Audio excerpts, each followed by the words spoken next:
허락하신 하나님의 말씀은 미가서 7장 8절로 20절까지 말씀입니다. 나의 대적이여 나로 말미암아 기뻐하지 말지어다. 나는 엎드러질지라도 일어날 것이요 어두운 데에 앉을지라도 여호와께서 나의 빛이 되실 것이미로다. 내가 여호와께 범죄하였으니 그의 진노를 당하려니와 마침내 주께서 나를 위하여 논쟁하시고 심판하시며 주께서 나를 인도하사 광명에 이르게 하시리니 내가 그의 공의를 보리로다. 나의 대적이 이것을 보고 부끄러워하리니 그는 전에 내게 말하기를 내 하나님 여호와가 어디 있느냐 하던 자라. 그가 거리에 진흙같이 밟히리니 그것을 내가 보리로다. 내 성벽을 건축한 날 곧 그날에는 지경이 넓혀질 것이라. 그날에는 아수르에서 애굽 성읍들에까지, 애굽에서 강까지, 이 바다에서 저 바다까지, 이 산에서 저 산까지의 사람들이 내게로 돌아올 것이나 그 땅은 그 주민의 행위의 열매로 말미암아 황폐하리로다. 원하건대 주는 주의 지팡이로 주의 백성 곧 갈멜 속 삼림에 홀로 거주하는 주의 기업의 양떼를 먹이시되 그들을 옛날같이 바산과 길르앗에서 먹이시옵소서. 이르시되 내가 애굽 땅에서 나오던 날과 같이 내가 그들에게 이적을 보이리라 하셨느니라. 이르되 여러 나라가 보고 자기의 세력을 부끄러워하여 손으로 그 입을 막을 것이요 귀는 막힐 것이며 그들이 뱀처럼 티끌을 핥으며 땅에 기는 벌레처럼 떨며 그 좁은 구멍에서 나와서 두려워하며 우리 하나님 여호와께로 돌아와서 주로 말미암아 두려워하리이다. 주와 같은 신이 어디 있으리이까? 주께서는 죄악과 그 기업에 남은 자의 허물을 사유하시며 인애를 기뻐하심으로 진노를 오래 품지 아니하시나이다. 다시 우리를 불쌍히 여기셔서 우리의 죄악을 발로 밟으시고 우리의 모든 죄를 깊은 바다에 던지시리이다.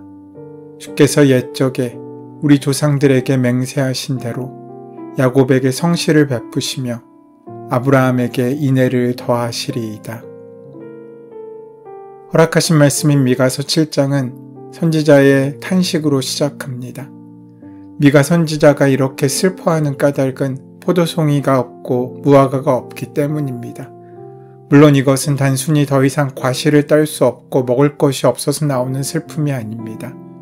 영적인 의미에서 포도송이가 없다는 것과 무화과 나무에 열매가 없다는 것은 의인이 없다는 의미를 갖고 있습니다.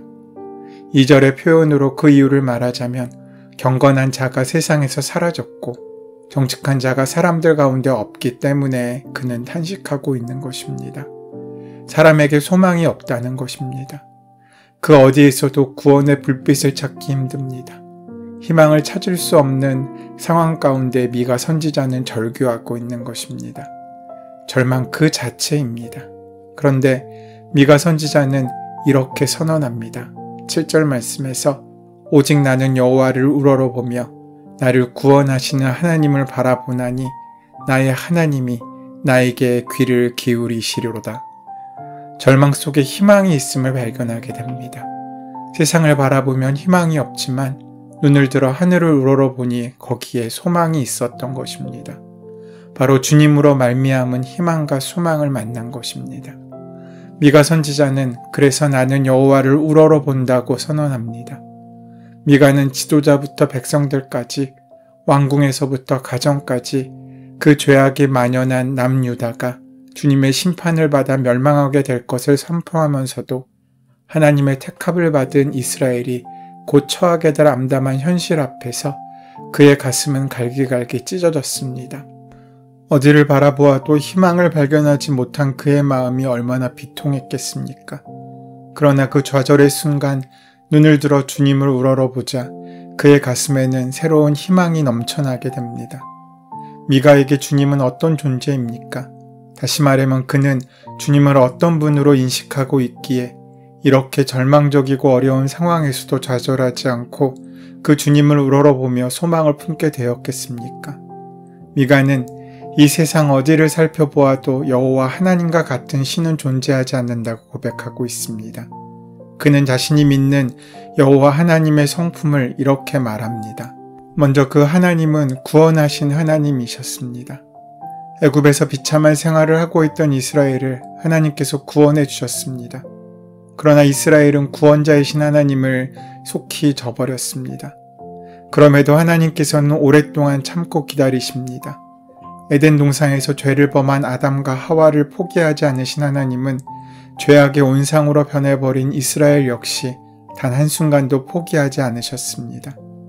하나님께서 앗수르를 도구 삼아 이스라엘을 심판하신 이유는 이스라엘을 멸절하기 위해서가 아니라 죄악의 구렁텅이 속에 있던 이스라엘을 그 죄에서 건져 구원해 주시기 위해서입니다. 마치 어둠 속에 사라진 드라크마를 찾기 위해 등불을 들고 바닥을 찾는 여인의 심정처럼 말입니다. 죄악 가운데 빠져 어디로 갈지 알지 못하는 우리를 주님께서는 독생자 예수 그리스도를 보내주심으로 그 십자가의 보혈을 통해 구원해 주십니다. 그렇게 하나님은 우리의 구원자가 되십니다. 또 그 하나님은 귀를 기울여 우리의 기도를 듣고 계시는 하나님이십니다. 애굽의 절망 중에 외치던 이스라엘의 절규를 하나님께서 듣고 계셨습니다. 백성들의 간구에 귀를 기울이고 계신 하나님은 하나님의 때에 모세를 택하셔서 출애굽을 이루게 하셨습니다. 미가는 멸망해가는 조국 유다를 향한 자신의 기도에 주님께서 귀를 기울이고 계심을 확신했습니다. 하나님께서는 조국 유다를 위해 간구하는 미가 선지자의 기도에 귀를 기울여 듣고 계셨습니다. 하나님께서는 우리 기도를 한 귀로 듣고 한 귀로 흘리시는 분이 아니십니다. 우리의 기도에 귀를 기울여 듣고 계십니다. 그 기도가 온전히 하나님께 전해지기 위해서 우리는 믿음으로 기도해야 합니다. 때로 우리는 기도하면서 우리의 기도에 침묵하시는 하나님의 무응답에 시험 들거나 좌절하기도 합니다. 하지만 그때 우리의 믿음이 필요합니다. 우리의 기도를 들으시고 우리를 사랑하시며 우리의 가장 좋은 시간에 하나님께서 응답하심을 믿고 끝까지 기도할 수 있어야 합니다. 출애굽은 결코 하루아침에 이루어지지 않았습니다. 만약 하나님께서 이스라엘의 기도를 초기에 바로 들어주셨다면 이스라엘이 약속의 땅인 가나안에서 국가를 형성할 수 있었겠습니까? 그렇지 않습니다. 국가를 형성하는 필수 요소는 주권, 영토, 국민입니다. 주권과 영토는 하나님께서 주셨지만 문제는 국민입니다. 부족 정도의 규모로 이스라엘이 가나안 땅을 정복하고 다스릴 수 있었겠습니까? 하나님께서는 이스라엘이 애굽이라는 강대국의 그늘에서 다른 나라의 간섭을 받지 않고 국가를 이룰 만한 민족으로 성장하게 하셨습니다. 애굽의 온갖 핍박에도 불구하고 이스라엘은 하나님의 은혜에 힘입어 국가를 이룰 수 있는 규모까지 성장하게 됩니다. 이스라엘이 가나안 땅을 차지할 민족의 규모가 될 때까지 하나님께서는 당신의 때를 기다리셨습니다. 하나님이 우리의 기도를 들어주시지 않는다고 원망하기에 앞서 과연 내 기도가 무엇을 위한 기도인지를 생각해보고 나를 위한 기도라면 내려놓아야 할 것이 분명 있을 것입니다. 그리고 내 때가 아닌 하나님의 때를 기다리면서 그 기도의 끈을 놓지 말아야 합니다. 믿음은 기다림입니다. 또 하나님은 빛이신 하나님이십니다. 오늘 본문 8절 하반절에 여호와께서 나의 빛이 되실 것이미로다 라고 미가 선지자는 고백합니다. 죄악이 만연한 어두움과 심판의 암울함이 가득한 유다 땅에 희망의 빛을 주실 분은 오로지 여호와 한 분이시라는 고백입니다. 미가는 어둠 속에서도 주님을 신뢰하고 기도로 간구하고 있는 이스라엘의 남은 자들을 하나님께서 반드시 구원해 주실 것을 확신했습니다.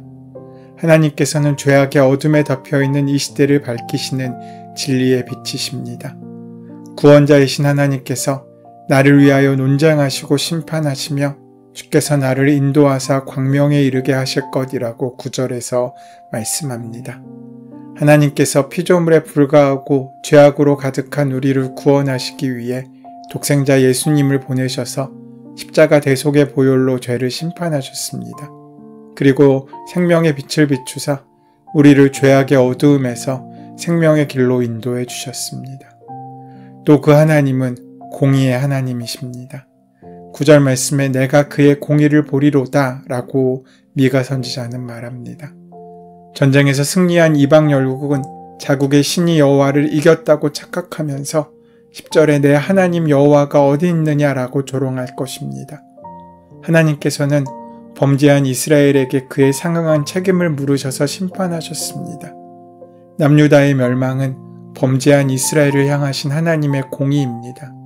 그런데 이 하나님의 공의는 그저 이스라엘에게만 국한되어 있지 않습니다. 여호와 하나님을 이겼다며 교만한 이방 열국들은 그들이 행한 대로 결국 심판당하여 진흙처럼 사람들의 발에 밟히게 되어 파멸될 것이라고 본문은 말합니다. 미가는 그 공의의 하나님을 신뢰했습니다. 죄에 대해서는 분명 그에 상응하는 책임을 져야 합니다. 하지만 그 심판은 결코 우리의 끝이 아니라 하나님의 정의의 새로운 시작으로 우리에게 이어지게 될 것입니다. 우리가 두려워하지 않아도 되는 것은 하나님의 공의는 무자비하고 엄격한 심판으로 끝나는 것이 아니라 사랑의 공의라는 것입니다.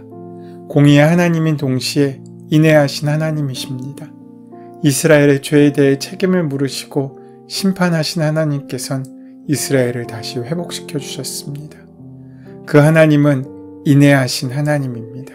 18절 말씀에 주와 같은 신이 어디 있으리이까? 주께서는 죄악과 그 기업에 남은 자의 허물을 사유하시며 인애를 기뻐하심으로 진노를 오래 품지 아니하시나이다 라고 말씀합니다. 공의의 하나님은 동시에 인애하신 하나님이십니다.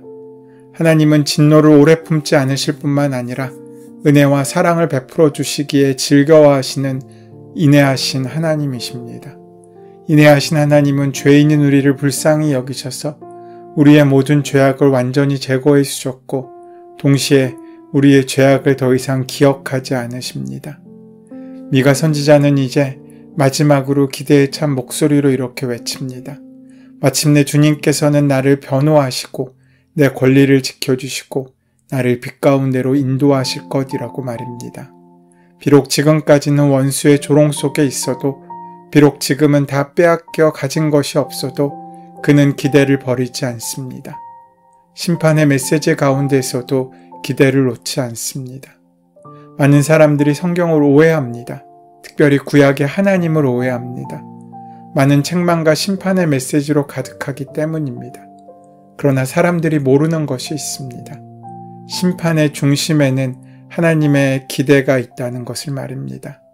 하나님이 우리를 혼내시고 꾸중하시는 그 중심에는 하나님의 백성이 되는 기대가 있기에 가능한 것입니다. 이는 마치 선수의 능력을 극대화하기 위해 피땀의 노력을 쥐어짜내는 코치들의 훈련법을 닮았습니다. 정상적인 코치라면 선수를 괴롭히기 위해 강도 높은 훈련을 시키지 않습니다. 고된 신음소리를 기뻐하며 고통을 주기 위해 훈련시키는 코치는 없습니다. 그렇게 힘들고 어려운 훈련을 시키는 까닭은 그 안에 있는 잠재력을 온전히 끌어내기 위한 까닭입니다. 하나님께서는 그렇게 끝까지 우리를 향한 기대를 이루십니다. 당신의 자녀들을 믿으십니다. 그와 같이 우리에게도 끝까지 기대하시기를 바라십니다. 자신을 믿고 하나님을 믿기를 바라십니다. 하나님이 우리 창조주이심을 믿길 바라시고 나 또한 그분의 피조물이며 그분의 사랑을 받는 자녀라는 사실을 믿고 하나님의 기대하심을 우리 삶 가운데 이루시기를 원하십니다. 그 기대가 우리의 믿음이 되고 소망이 되는 것입니다.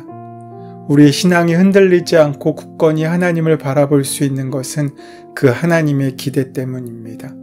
더우나 추우나 높으나 낮으나 아프나 건강하나 늘 기대를 놓지 않는 것이 믿음입니다. 비록 내 뜻과 달라도 비록 계획대로 되지 않아도 하나님의 기대하심을 결코 놓지 않고 살아가는 것이 믿음입니다. 반드시 그 기대가 현실이 될 날들이 올 것입니다. 반드시 기대하는 그날이 우리에게 옵니다. 빼앗겼던 것을 되찾고 잃었던 것이 되돌아오는 그날이 반드시 우리에게 허락될 것입니다. 무너졌던 성전이 다시 세워지고 흩어졌던 공동체가 모이며 나의 지경이 넓어지는 그날은 기대하는 그 사람에게 반드시 임할 것입니다. 그러하기에 오늘도 기대하십시오. 하나님께서 어떤 좋은 일을 이루실지, 어떤 아름다운 일을 펼치실지, 그렇게 믿음으로 기대하는 자에게 주어지는 선물을 누리는 복된 하루가 되시기를 소원하고 축원합니다. 은혜의 주님, 죄악된 세상 속에서 하나님을 바라보게 하시고 회복의 은총을 누리게 하여 주시옵소서. 앞으로의 인생에서 하나님 보시기에 선한 자로 살아가게 하여 주시옵소서. 예수님의 이름으로 기도드립니다. 아멘. 이제 오늘 이 아침 우리에게 허락하신 본문의 말씀이 지금 나에게 주신 하나님의 음성으로 만나지기 위하여 본문의 말씀을 깊이 묵상하시고 함께 기도하는 시간 가지도록 하겠습니다. 함께 기도합니다.